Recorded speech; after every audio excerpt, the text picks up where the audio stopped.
Hey everyone, it's Lexi, and today I'm going to be sharing with you all the books that I ended up reading in the month of November. So without further ado, let's get started. So the first book that I ended up reading this month was Six of Crows by Leigh Bardugo, and I'm sure you have all heard about this book. It's quite popular here on BookTube, and I really like the Grisha trilogy that Leigh Bardugo wrote. I read it over the summer and I really loved it, so I was excited to kind of get shown more of like this Grisha world and all that. So I was really excited. I had high expectations going into it, and I know a lot of people rave about this book, so I was really excited. But I don't know, I didn't really end up liking it as much actually. I feel like I'm in the minority here. Yeah, I'll let the bell go, but oh well, let's just keep going. Yeah, so like I felt like I was in the minority. I don't know, I felt like I wasn't really attached to any of the characters. Like there was maybe one or two that I care about, but then for the other two, or like for the other four, I guess, like I didn't really care much about like what was going on. And I kind of guessed early on what actually was like the big plot twist at the end. I kind of was able to guess that.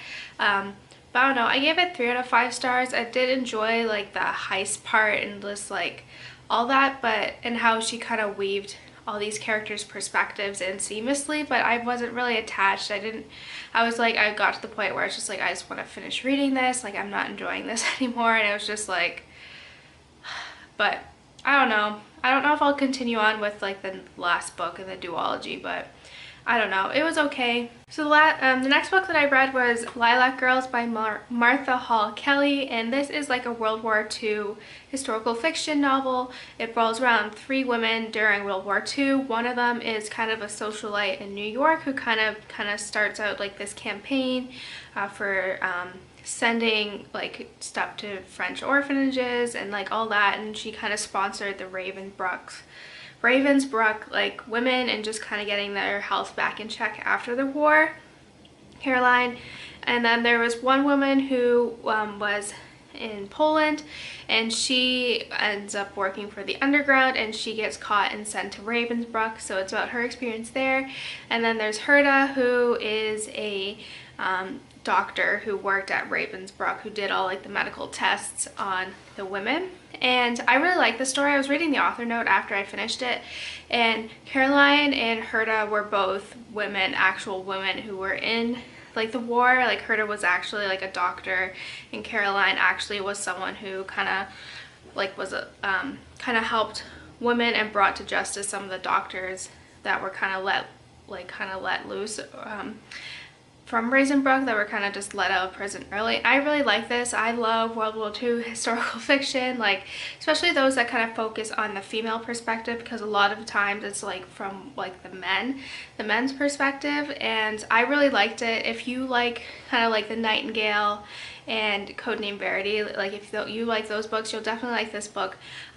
It was really heartbreaking, a lot of it, especially like with the Ravensbrück, because I did read Rose Under Fire, which is like the second novel in the Codename Verity duology that takes place in Ravensbrück, so a lot of it's like I've read before, but I really liked it. The characters, I felt really attached to a lot of the characters in this, and just like kind of the struggles that women had like all like in different parts of the world during World War II, and just everything there. And yeah, I really liked it. I highly recommend it. It's definitely one of my favorite books that I've read this year, so if you are definitely a World War II buff, highly recommend that you check this book out. And next, I then read the screenplay for Fantastic Beasts and Where to Find Them.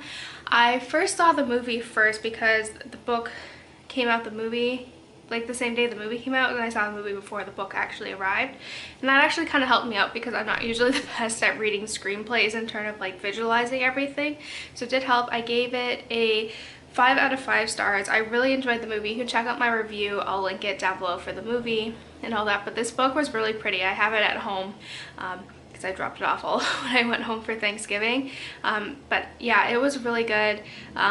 The book was really pretty. It has a nice hardback too, and just drawings in there as well.